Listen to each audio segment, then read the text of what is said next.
Imagine waking up in the middle of the night to the sound of someone breaking into your home.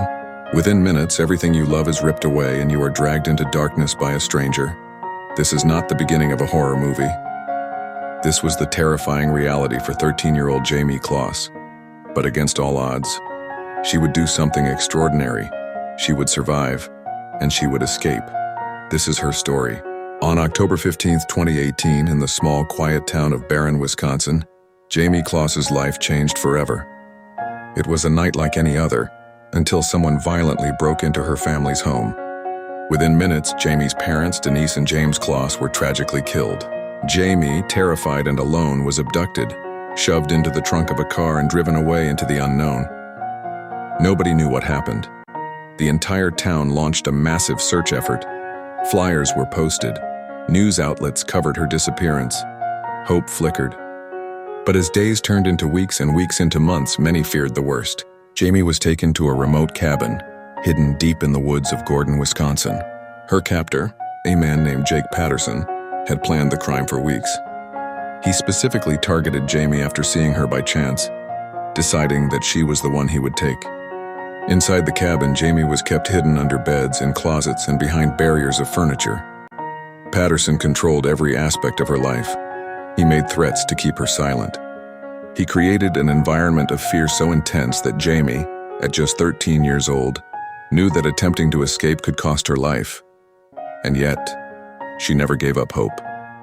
Day after day, Jayme lived in fear, trapped in that small, cold house deep in the woods. She spent countless hours hidden under a bed, surrounded by heavy bins and weights, so she couldn't move or make a sound.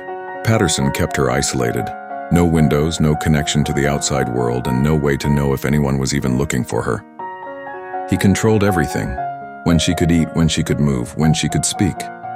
Despite the constant fear and loneliness, Jayme refused to give up. She watched. She listened. She waited for the right moment to break free.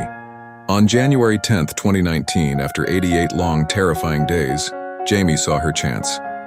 Patterson left the house for a few hours. Jayme gathered her courage, slipped out of the house barefoot, and ran into the freezing woods. She ran toward the first person she saw, a woman walking her dog, and cried out for help. "I'm Jayme Closs," she said, trembling. "I need help." Authorities arrived quickly. When they confirmed it was really Jayme, the news broke across the world. Jayme had done the unimaginable. She had survived and rescued herself. Jake Patterson was arrested the same day. He later confessed to everything and was sentenced to life in prison without the possibility of parole. But the real story here isn't about the monster. It's about the incredible strength of a young girl who refused to be a victim. Jayme's bravery inspired millions around the world, showing us that even in the darkest moments, hope can survive. And sometimes the smallest light is enough to find your way home. Thank you for listening to Jayme's story. If you found this story inspiring, don't forget to like, comment your thoughts, and subscribe for more true crime mysteries and survivor stories.